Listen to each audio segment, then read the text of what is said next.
Oh my god, I forgot to mention it as well at the very beginning of the broadcast. Thank you so much, Fidnanthok, for resubbing 6 months in a row. Quack, quack, quack, quack, quack, quack. Quack. Thank you. I do really appreciate the support. Fidnanthok, he's been here not since the beginning, but for a long time now. It's always great to see him in the chat, cheering for his Mexican Protoss boy. But speaking of Protoss, none of them are here. Not in this matchup, as in the top left-hand corner of Death Aura LE, we have the Peruvian Terran. He is red, representing Rebirth Esports. It is NeO.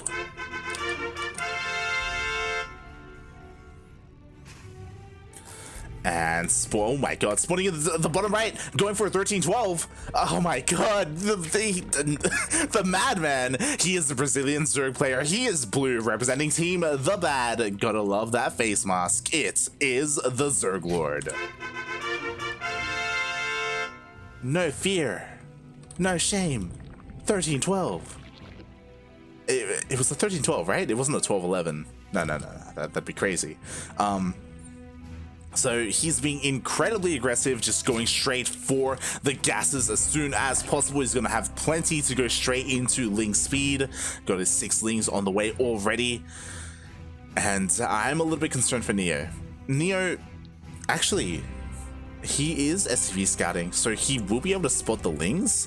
And he did kind of deal with a 12 pool earlier against his random opponents. But again, this is the ZergLord we're talking about. Oh my god, he's sneaking his Lings. Oh god. Okay, the SCV. He goes into the natural. He spots that there is no natural. Oh no, he spots that the natural was only just now thrown down. So he should be aware. He will check the edges of the map. He'll see the gas has already been taken. He should realize something is amiss. There we go. CC on the high ground. He knows how late the hatchery is. He knows the commitment to the Lings, to the aggression. Reaper is going to come out. There is a full wall. NeO should be fine as long as he keeps the Reaper at home. Where are you going, mate? You know that there are Lings out. Oh my god, he turns around. The Lings, they're chipping away at the supply depot. You can't repair it, it's being built. Oh god. Okay, the Reaper does make it in time. There is a Marine. And NeO does hold on top of his ramp. God, repair it, please. Okay. He repairs. He's safe. He's safe for now. And so far, these Lings haven't dealt too much damage. Ling speed does kick in. And the main goal of this... Oh my god. Calm down, buddy. We do have a bunker on the way. Which is exactly what the ZergLord wants. The ZergLord wants NeO to overcommit to a defense. So this is kind of scary, right? Oh my, a second, no! Oh god, a second bunker! NeO's afraid of a Bane bust! Oh god, at the same time, the Reaper does sneak out across the map. He checks, he sees that there's barely any gas being mined. He confirms the natural, he confirms that drones are being produced, so he knows that there is no Bailey nest. He knows that the ZergLord isn't all in, so we should see a cancel, or at least a salvage on these bunkers. He does lose his Reaper though. There it is. We do see one salvage, not a cancel on the... Oh, there we go. Both are being salvaged in the end. So NeO knows that the ZergLord isn't all in. And what's important about what just happened is that... So the ZergLord, his goal here is to delay the natural as long as possible. That's his goal. And he's going to be able to pull it off for quite some time. There are only a handful of Marines. There's no stim. There's no Hellions or anything like that. So really nice job by the ZergLord, opening up with a really early pool and just delaying that natural for so long. Meanwhile, he's droning up, he's taking a third base, he's doing whatever he wants at home. Sure, there was a Reaper kind of poking away at him earlier, but he was able to deal with it. What's important is that NeO, I love this, he's not neglecting his tech. Sure, it's going to take him a while to get down the ramp and actually get his natural on the way. Oh my god, the Lings, they dive in, they're going to get surrounded. Ooh, nice micro with the Hellions. The Hellions do back off, clear everything up, but all the Marines go down, which means that any commitment to a bio push is completely almost shut down. The thing is, we know NeO. NeO does typically play mech in this matchup, so I can't imagine he's going to commit to bio anyway, so not the biggest loss for him. What's important is that he is going for the fusion core, and the Overlord will not scout it. The Overlord does go down, so the ZergLord has no idea that he needs to be pumping out queens. He's actually going for a very fast lair instead. He does have a couple of queens. He does have 3 out here, you know, spreading some creep. He does have 1 on each base. No, never mind. He only has 1 in his main. So only 4 queens in total. 4 queens, about to be 5, with spores should be enough.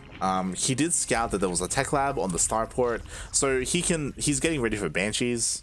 There could be BCs on the way, so he's getting ready for that as well. Regardless, even if he didn't scout the fusion core, he knows that the possibility is there, so he shouldn't take too much damage. And I'm starting to get worried for NeO. He needs to get some damage done, and more importantly, he needs to scout the spire, and he will scout the spire. The Liberator does walk past it. Did he click on it though? Because if we look at his vision, that could be a spore. You know, it doesn't look too off from a spore, so if he didn't click on it, he wouldn't have the best idea. Hopefully he is aware that there is a spire. Hopefully he was able to deduce that, but at the moment, it's a little bit unclear. Meanwhile, Liberator goes down. Hellions are just poking away at the creep, but the queens do stand strong. The first BC does come out. We'll see if it does teleport across the map. Ooh. Armory. I mean, this makes a lot of sense. We got 2 factories on the way. NeO is committing to mech. What is worrisome is that if he doesn't realize that there are mutas on the way, and if he doesn't get Thors out or anti-air, like, the mutas could end the game. BC is going across the map. He isn't teleporting, which means he does have a way to escape, thankfully, so he can just kind of teleport out if things get a little bit too crazy. He is sending Hellions across the map as well. On the ground, there's not that much. There's no Banelings done, there's no Roaches. There are a couple of Queens, but they aren't in position. So the Hellions could get into a mineral line and deal a lot of damage. Not just into a mineral line, but the armory is about to finish up as well. So the Hellions can transform into Hellbats and deal an insane amount of damage. As someone... No, that's me. What? I'm connected to OBS. I'm not... Game paused. Oh my god. Let's quickly check. I am spiked up to 2k MS. Oh my god. We are starting, but I may have to leave. Oh boy, oh boy. So the BC is diving in. We do have plenty of queens, so the BC does teleport back home. At the same time, mutas have arrived. The Hellions actually went back home to defend. There are a couple of Widow Mines though, so the mutas aren't able to dive in. Quickly checking, 3 mutas have already gone down. The ZergLord isn't able to find a lot of damage. And, oh my god, the BC! No, the BC! Okay, it will get to the safety of the Widow Mines. There are SCVs to repair. The BC does stay alive, and thankfully we do have plenty of Thors on the way. NeO, I was worried that he didn't know what he saw, but we didn't have any tanks in production whatsoever. Immediately, he started Thor production with his factories. I'm a little bit concerned. He does have a Widow Mine, a turret in his third base. He doesn't have any surrounding his production. He scans... He sees the tech. He already saw it earlier. He needs to make sure he gets some missile turrets in his main base just in case things get out of hand, especially because we have seen how the ZergLord loves to commit to his mutas. He is making nothing but mutas right now and just working on that flock. What's interesting to me is that he is working on +1 range. I love it. He does have a Roach Warren, so he is, you know, recognizing, hey, I'm up against mech. I need to make some roaches. I can't rely on just like pure Ling Bane Muta. It's just not going to work out. So he should be refining his composition a little bit. Meanwhile, the mutas are fighting some damage, picking up a couple of workers here and there, just barely delaying that 4th base.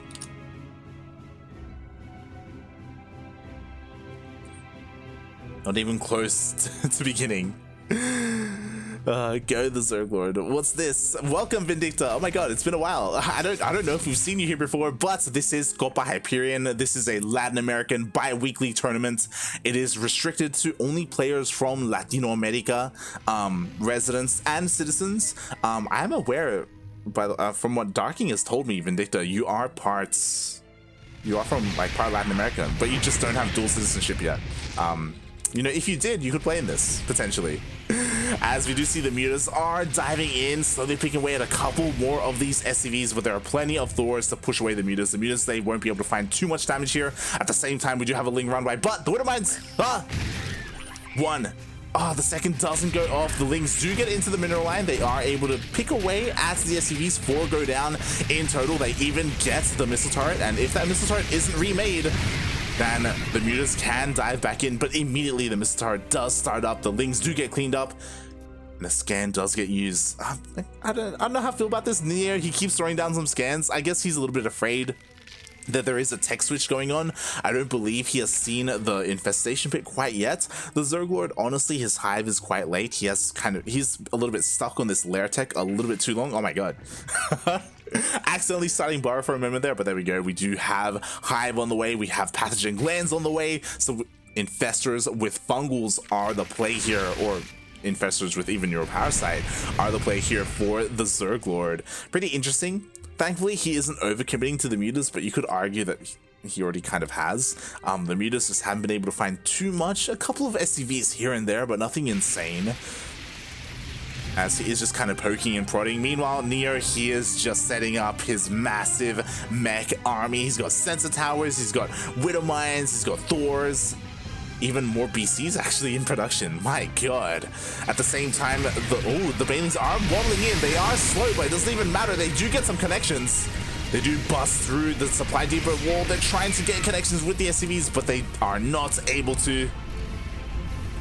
And it looks like, it kind of looks like as the ZergLord was going into attack, he realized, hey, these Banelings are a little bit slow. Oh.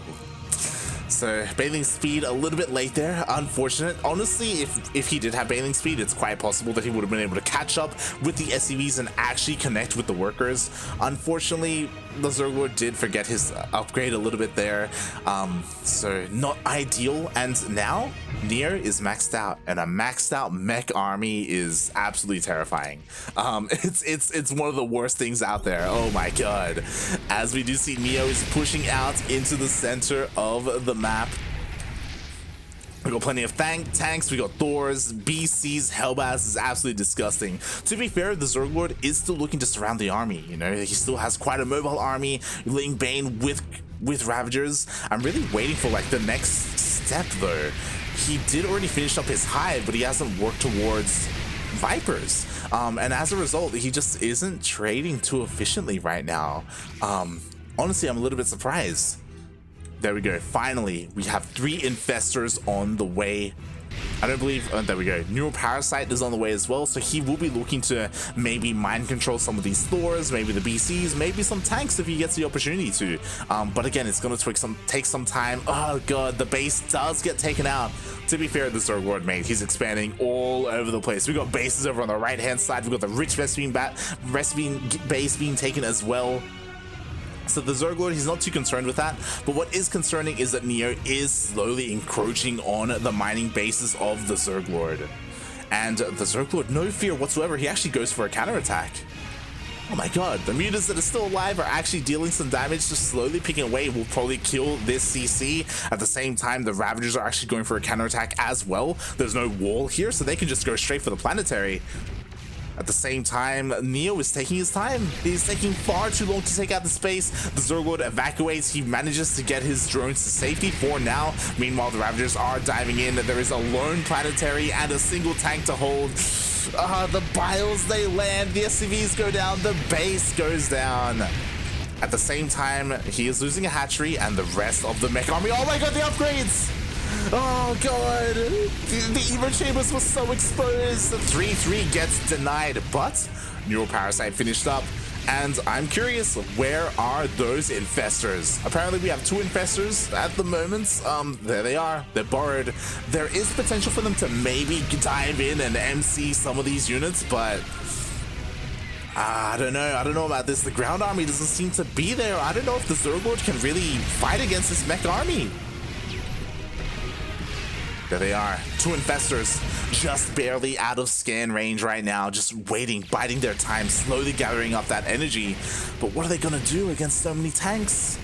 They can take control of maybe some of the. He's diving in, he's going for it. My god, he does take over 2 of the tanks on the high ground. The Lings all just evaporate. So do the Ravagers. Oh my god, this is not working out whatsoever for the ZergLord. And that's it. He's out of energy. The Baneling Nest goes down. To be fair, oh my god, all the BCs went down, and now the Corruptors, I was a little bit concerned, like, yo, what are the Corruptors gonna do now? You know what? The Greatest Spire finished up. We got Broodlords on the way. Broodlords could be the saving grace to hold on. I mean, the ZergLord, he has all these bases to the right-hand side of the map. He was able to keep his drones alive. Like, he's not in the worst position as long as he's able to hold on with these Broodlords. And again, NeO, he's taking a long time to get into the main. Oh my god, but the BCs are coming in, more Thors are coming in. I don't think these Broodlords are going to be enough. Oh god, it's so hard to call. More Corruptors are being chipped away at, and I believe the Broodlords have been revealed. Looks like the BCs are going to go down. The Broodlords are slowly pushing on forward, trying to get on top of the Thors. How good is the focus fire? One Broodlord does go down, a second almost goes down, but the kiting has been enough. But you know what? In the end, the ZergLord does tap out. He tried to go for a pseudo base trade. He didn't have an ideal army whatsoever, even though NeO was losing bases, even though NeO was losing SCVs. The tanks, the Thors, and the BCs stood strong. Mate, what a guy. Mech, ugh, disgusting. As a Zerg player, I feel for the ZergLord. I feel for him indeed. Meanwhile, is Australia sinking? Maybe just for a moment there, we submerged for a little bit. It was really odd because it was my connection to StarCraft. I mean, like, the stream was fine. I didn't drop from the stream. OBS wasn't dropping frames or anything. Like, it was just StarCraft, which was concerning, but it looks like it was just for that moment. It was just some weird lag spike. And we are back into it.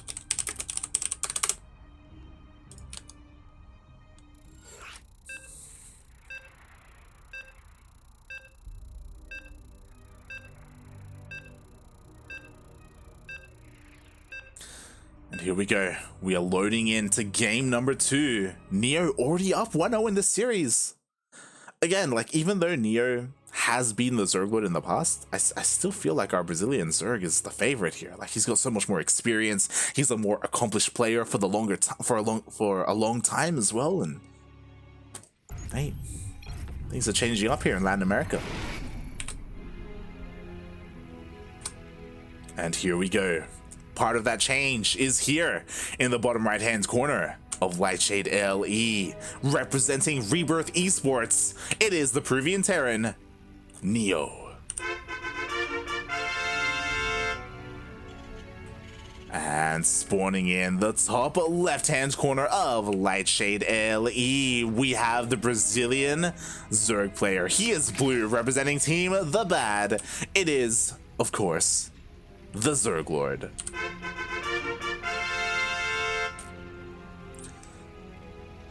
Ay, indeed. Welcome, Lechetivia. Welcome, Tin Flash. It's always great to see the regulars in the chat. Thank you for joining me. Thank you for joining me while we wait for Darking.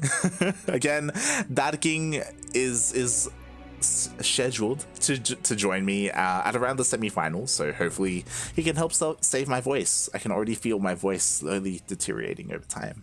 Oh god. Be sure to hydrate and drink plenty of water.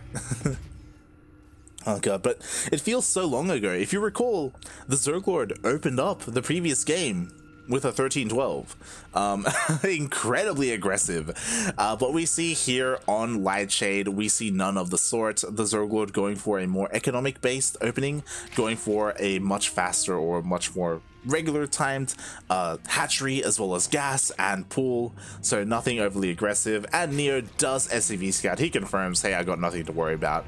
I'm gonna get into a regular game. And we're here on Lightshade. Lightshade, a map that has a relatively short rush distance. It's not as short as, say, Submarine, but, you know, it's up there. I believe it's second, only to Submarine when it comes to the rush distance. So, the ZergLord can be pretty aggressive here if he wants to go for some kind of all-in. I don't know if the ZergLord wants to go into a late game just because he saw what awaits him in the late game. He saw mech, right? Like, does he want to go into a 20-30 minute ZvT against mech? Like, I don't think anyone wants that. I don't know. So, you know, the ZergLord, he's got to switch things up a bit. He's got to, you know, come at this, approach this from a different angle. Time to rise up and overthrow our Zerg Masters. Oh god. Sando, please. Meanwhile, oh my god.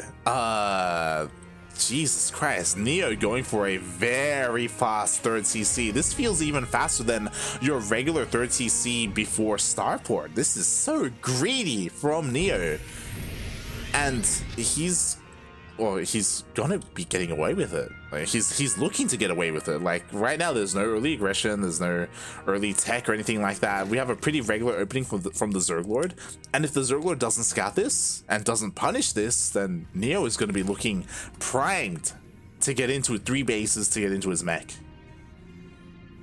Oh boy, it's terrifying.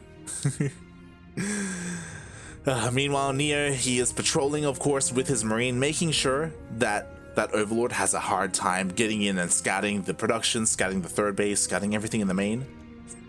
At the same time, the Reaper is still alive for NeO. He does pick off a Ling. Again, just denying vision, but shouldn't find too much else. He does sneak past the Queens, but there are Lings ready and waiting. Ling speed is about to finish up in a couple of seconds as well, so it's going to be difficult for this Reaper to find too much damage. He does dive in and he confirms, hey, there's no extra gases, there's no lair, there's no fast Evo chamber, there's nothing at all to be concerned about. Oh my god, oh my god, oh my god, what?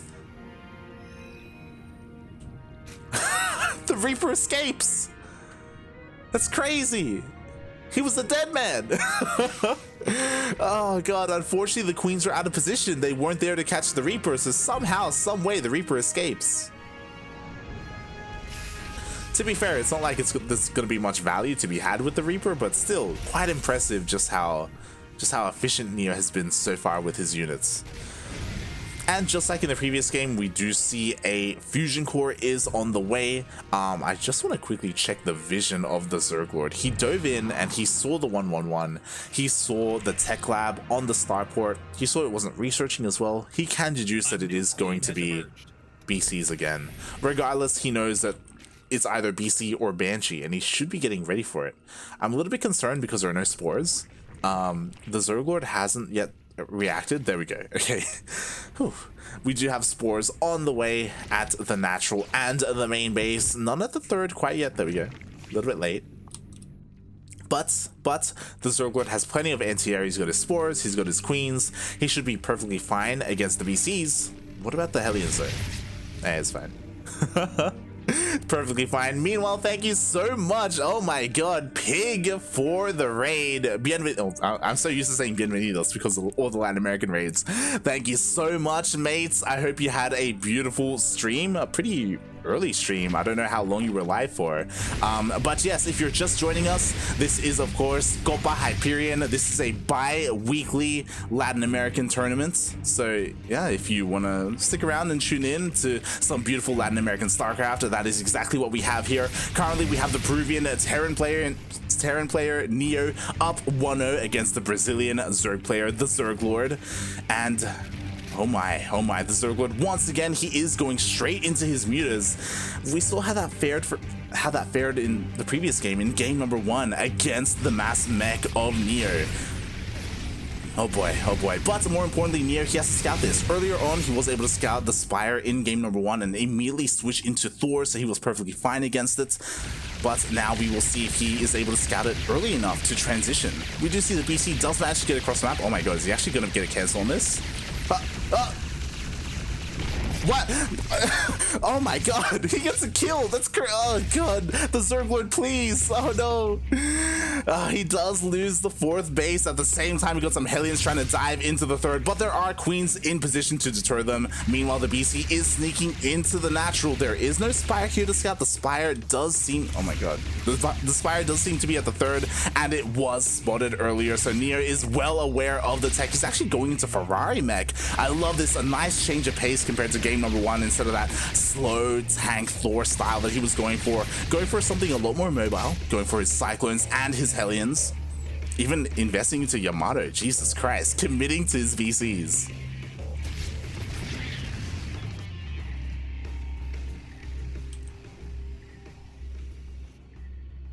And we'll see what he's able to accomplish here. So far, he hasn't been able to get too much economic damage done. As we can see, only 4 drones have gone down. At the same time, Jesus Christ, we're 7 minutes into the game, almost 8, and only 1 Hellion has died so far on the side of our Terran. Jesus Christ, the amount of value that he's had so far. We do see he's pushing on forward, he's clearing some creep. He will be able to spot this 4th base if he just goes a little bit further to the north. He doesn't quite, so he's unaware of it. Meanwhile, at the same time, the mutas do reveal themselves. They dive into the main base, and there are no turrets. Even though the Spire was spotted, oh my god, there are no turrets whatsoever. So NeO, he was unable to really confirm that. Unfortunately, I guess he didn't click on it. It didn't really cross his mind what he had scouted, and the mutas actually dealt an insane amount of damage. 15 SCVs going down. Ay. Thank you, Sando, in the chat. Of course, ! Maturino if you want to help support the tournament. You can use code HYP Hype 16 to add $1 for free to the tournament. At the same time, the mutas dive in, they get a couple more SCVs, the turret does go down, and again, I'm just so surprised. Oh my god, NeO was so unprepared for the mutas. And honestly, they've kind of already paid for themselves. Thankfully, the ZergLord isn't overcommitting to the mutas. We do see he is still focusing on his ground army. We've got plenty of roaches on the way. So he won't be hard countered like we have seen from the ZergLord in the past. But at the end of the day, it will come down to the main ground army. Like, sure, the ZergLord, he has been able to harass quite a bit, but can he really stop the mech? Can he stop this Cyclone Hellion? Right now, the Ling Bane, he's pushing off of creep, and he just can't get any connections whatsoever. At the same time, the mutas, they are, okay, finally, they come back home. He realizes the danger he is in right now.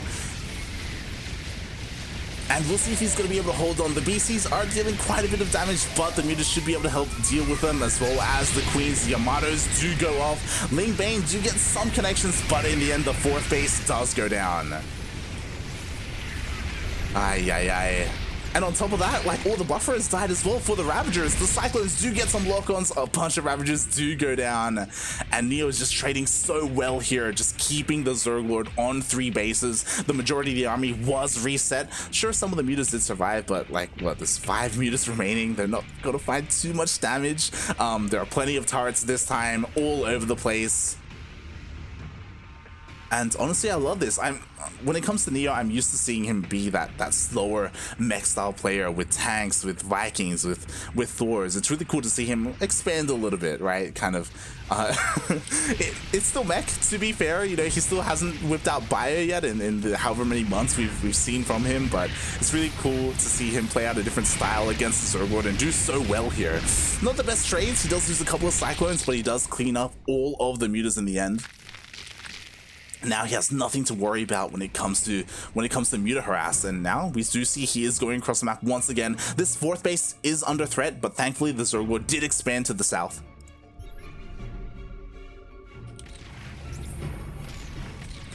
And I'm just really curious to see what's the plan here for the ZergLord. Just like the previous game, god, his tech does seem to be a little bit late. He is still committing to Ling Bane Ravager. He does have a couple of Corruptors. They're not really pushing on forward here. Where are the Queens? Oh god, the Queens were taken down earlier. The Ling Bane, once again, he's trying to get connections, but he just can't connect with the Ferrari mech, with the Hellions or the Cyclones. Where are the Infestors? We saw them in the previous game. Like, you desperately need Fungals to help connect with this army, and we just don't see any of that. Ay.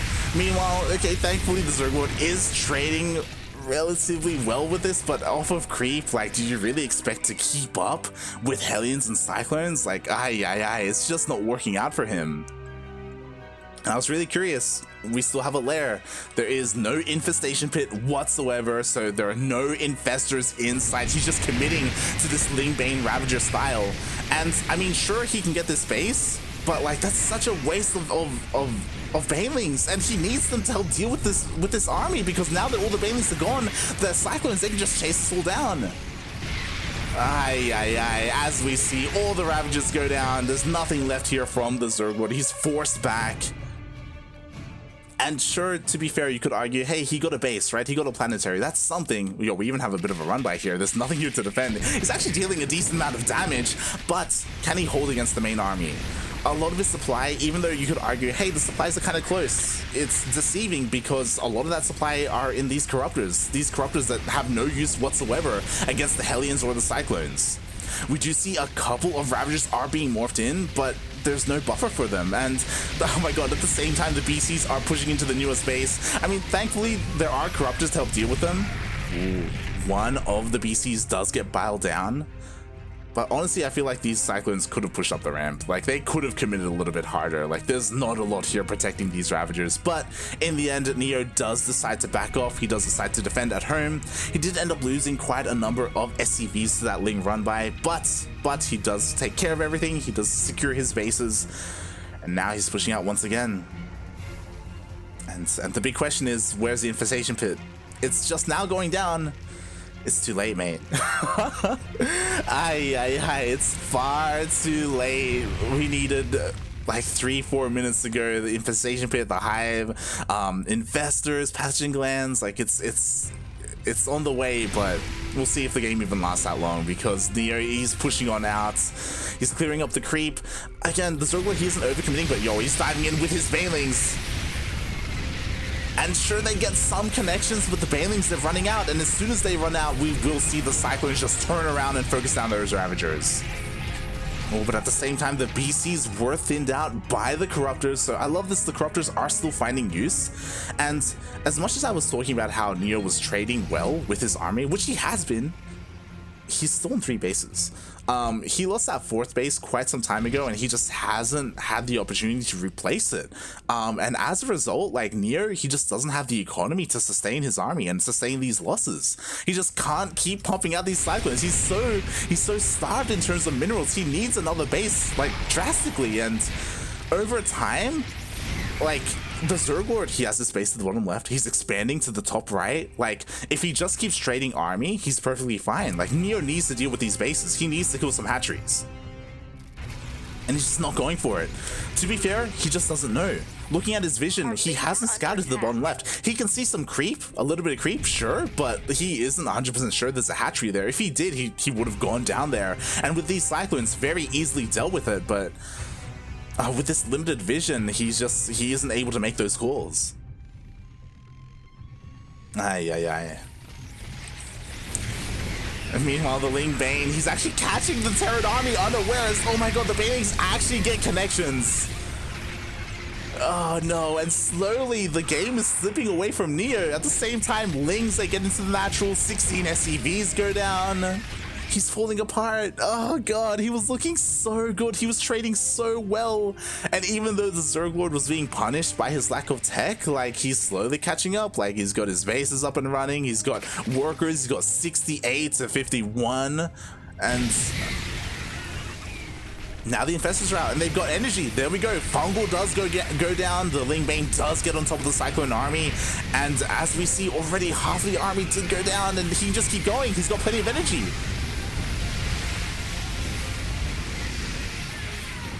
And even though it's not the most efficient trade, the ZergLord does clean up the army.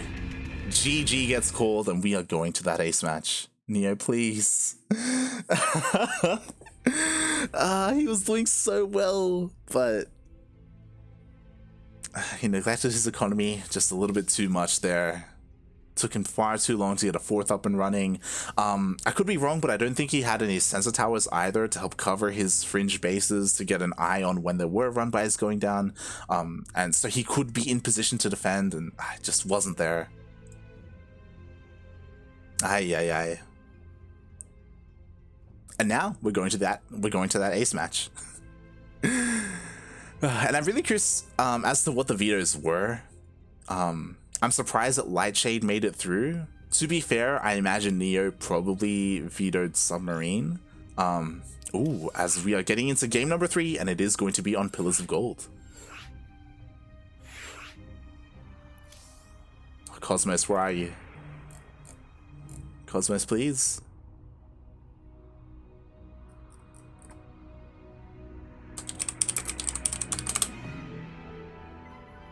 But yeah, again, massive shout out to Pig, by the way. I believe it's the first time he's rated us like that before, so I appreciate it.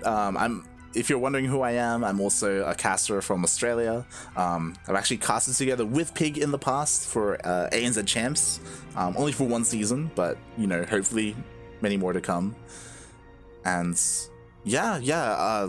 If you're new to the CranKy Ducklings and maybe you've heard of us on the Pylon Show or something, but you haven't tuned into our broadcasts, we are live throughout the week with plenty of tournaments. You know, just showing the schedule on screen right now because why not? We have a little bit of time. We are live 6 days this week of the 7 with plenty of broadcasts. A lot of these days we have 2 broadcasts on the same day. So we've got plenty of StarCraft here. So if you're interested, then consider following the channel. Right now, we are live with Copa Hyperion. Later on tonight, we will be live with Grand Platypus Open. That is our weekly tournament for Oceanic and Southeast Asian players. Tomorrow morning, it's Battle of the Americas, and the schedule hasn't been updated, but tomorrow evening is also the G Fuel, like Pink Pylon Oceania qualifier that we are going to be casting. A lot of StarCraft this week. A lot of StarCraft, especially over the weekends. It gets really intense here. Also,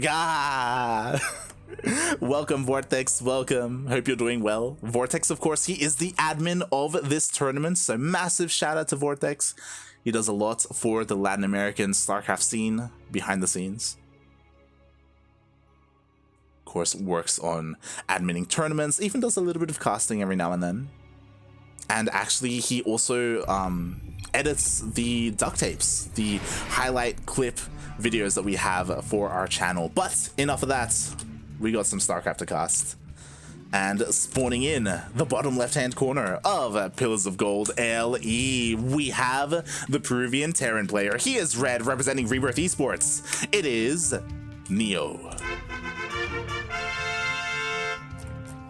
And spawning in the top right-hand corner of Pillars of Gold LE, we have the Brazilian Zerg player. He was able to tie up the series 1-1. Can he close it out and move on in this bracket in Copa Hyperion number 16? We shall find out as we have the blue Zerg player representing Team The Bad. It is TheZergLord.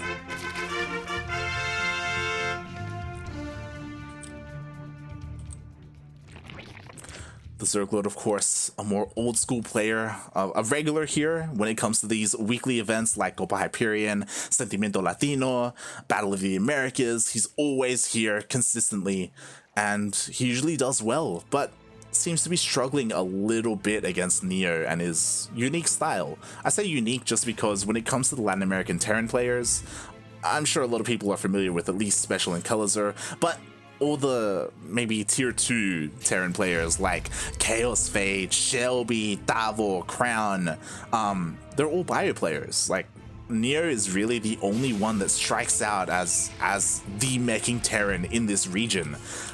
So a lot of people don't have that much practice against him. Don't have much practice against his kind of compositions that he goes for. So yeah, that could lead to as to why TheZergLord is struggling a little bit against him.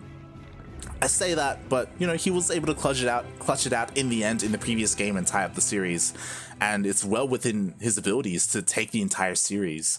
NeO, like, he was looking so good, but it did just slip away from him in the end, neglecting rebuilding his fourth, just maybe tunnel visioning a little bit too much, and slipping up a little bit, right? Like, he was able to scout the Spire that was at the third base with his Cyclones, and he didn't really respond to that. He didn't really take note of it, and he suffered as a result. So Yeah, NeO has to tighten up. Maybe feeling a little bit overconfident after game number 1. He was maybe a little bit on cloud 9, you know, like winning game 1 pretty convincingly, to be honest. And yeah, he's got to calm down a little bit, regain himself, and take this a little bit more seriously in game number 3.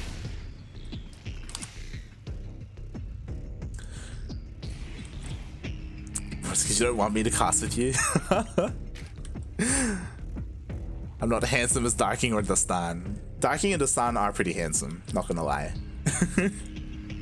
I've considered it, Vortex.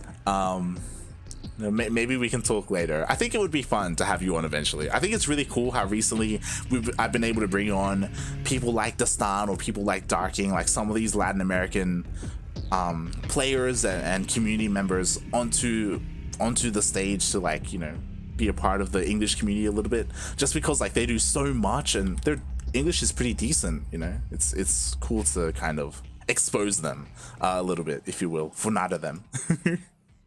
So Vortex, I think it would be fun as well. Oh boy, as we do have, I forgot about it, we do have the Spanish intro as well. We've reached the halfway points. For those wondering who are kind of new to the channel, you can spend your channel points, community channel points, work together and work towards that Spanish intro, where you will force me and my co-caster to introduce the players in Spanish, and have a little bit of fun with it. Of course, today I will most likely, if we do reach the goal, we will most likely save it for the semis or probably the finals, and I'll probably have Darking on for that. Of course, Darking is cheating because Spanish is his native language, but I'll ask him to spice it up a little bit. Speaking of, I'm a little bit disappointed, but we do have the exact same opening coming out here from NeO. I was hoping maybe he would have a little bit more versatility, but as we see, he is going for that fusion core once again. And just like the previous games, the ZergLord does go in with his Overlord. He does scout the 1-1-1 opening. He sees that there's no, you know, there's no upgrade being researched by the tech lab, and even though he isn't 100% certain that it is BCs, he should be throwing down some spores soon. He's got plenty of queens. The BC shouldn't really get out of hand.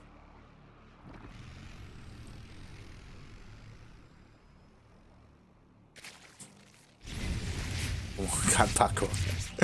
Oh god damn it, Vortex.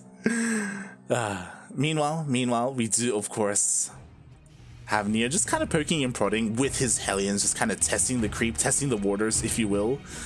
And yeah, we're just kind of waiting to see how much damage this BC can get done, if any. Meanwhile, the ZergLord, just like the previous games, he's going straight into his lair. I wouldn't be surprised if he goes into mutas again. It is kind of his bread and butter. The real question is, where will he throw down his muta? His spire, sorry. In the past, we've seen him throw it down in his natural. We've seen him throw it down at the third base.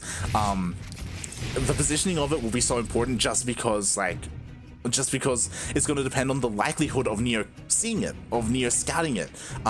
Again, he will be coming out with his BC and his Hellions, so if the Spire is at the third base again, or even in the main, it could be spotted, and then NeO would be able to prepare for it. Interesting location. The Spire is thrown down in the very heart of the Zerg bases right now, in the natural, not behind the mineral line. So it is going to be a little bit difficult for NeO to scout this and prepare. Boy, so I'm a little bit concerned, not gonna lie.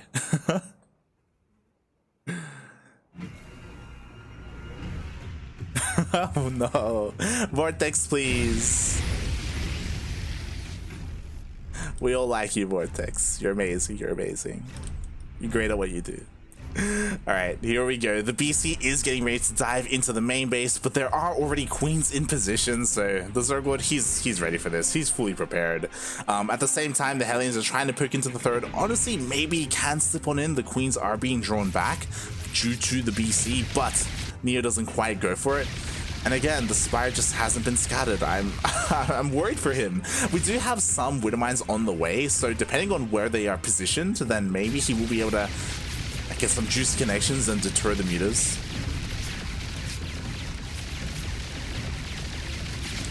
Oh boy, and so far the VC just hasn't been able to get too much done. 2 drones have gone down, which is something, to be fair. At the same time, the Hellions do dive in, but Lynx and Banelings are... No, don't get surrounded! Oh god! Thankfully, surround wasn't there. Oh god, but the Banelings do turn around. Do get some... Oh my god. Do connect, but only 1 Hellion does go down. But the mutas are revealed in the center of the map. Immediately, we do see Thors on the way. We do see turrets on the way as well. There are a couple of Widowmines out, so NeO, he should be prepared for this. We shouldn't see 15 to 16 workers going down, just like in game number 2.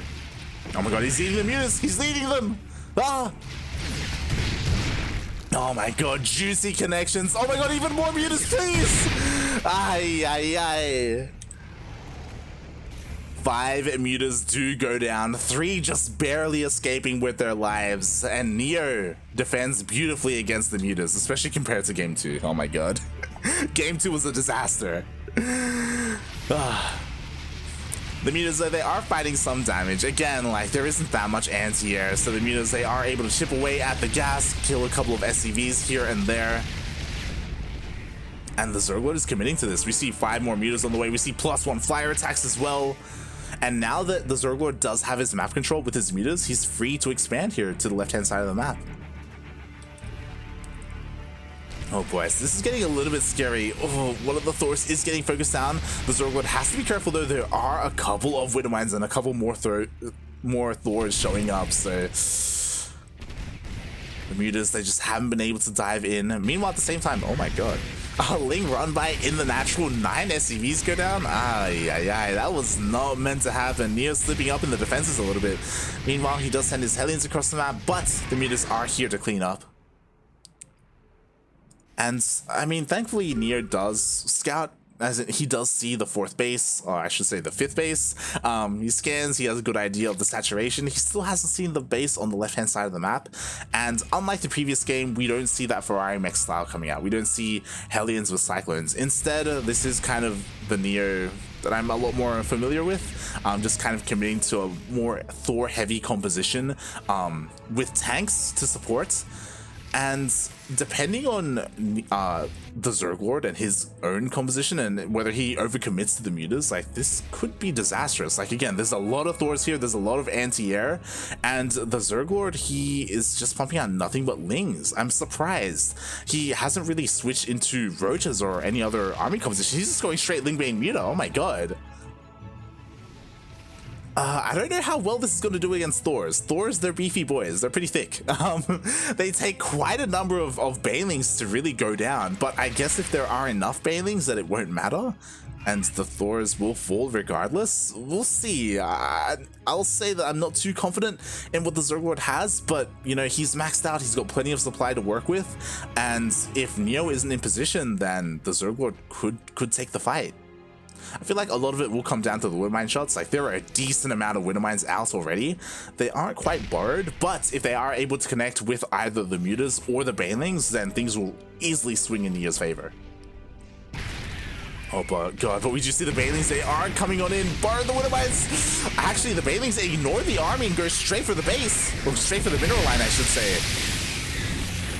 Oh my god, as we do see 10 SCVs go down. But I'll be honest, that was a lot of Banelings. That was a lot of gas.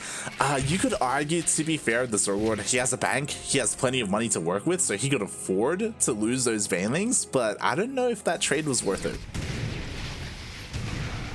Oh boy.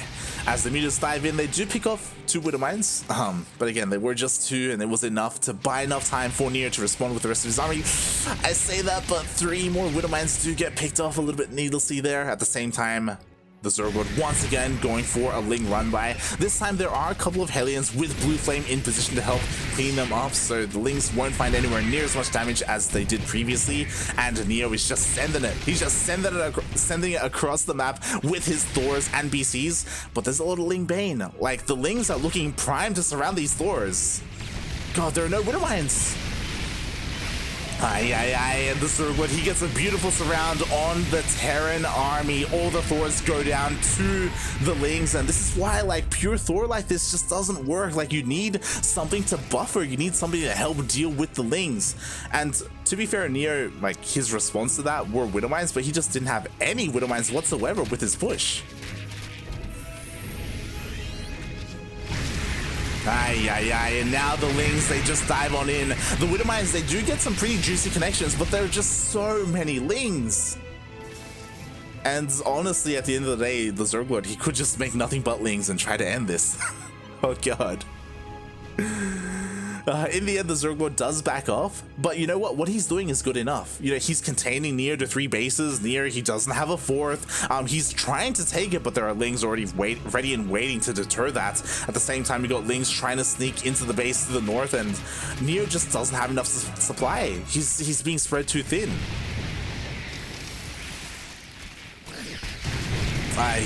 Widowmine connections do go off. Not ideal, only on a handful of Lings. The army does clean this up, but at the same time, the 4th just can't land. He just can't get it up and running. It's just not happening, mate. Oh god. I mean, he's trying, and he is splitting up his army to try and take it. Meanwhile, there are a lot of Widowmines here, so these things aren't gonna find too much damage. Oh god, but they do get into the mineral line, and even so, like, it's dangerous to have Widowmines defensively like this because of the friendly fire potential. There you go, the Lings once again hit the 4th base. There are units here to help push this away, but oh god, the 4th does take quite a bit of damage. At the same time, the mutas dive in. The Widowmines, they're not ready. They have not reset, so 1, 2, 4, 5 Widowmines go down. 6. Every single Widowmine does go down in the end. Sure, the Thors show up, but the mutas, they got their damage done. And as we see, the ZergLord, he's maxed out. He's got a bank. He's even working on ultras. 11 ultras on the way. Oh god. And I haven't been keeping an eye on the upgrades, but 3 3s on the way as well. It should finish up quite nicely for these ultras. We do have kindness plating on the way. We don't have overlord speed, so I mean, NeO does have that going for him, I guess, but oh boy, these ultras, they're gonna be the nail in the coffin at this point. They're just looking for them hugs, looking to just dive on top of those Thors. Immediately the planetary goes down. There is no repair. The Thors, they get on top of the mech army, just power through the tanks and the Thors. GG gets called. And the ZergLord does take the game and the series 2-1.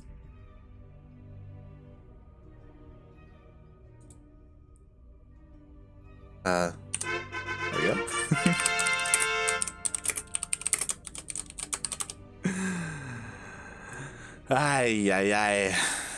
Congratulations to ZergLord. He does move on to the semis. Speaking of semis, the upper semis were waiting for us. Oh my.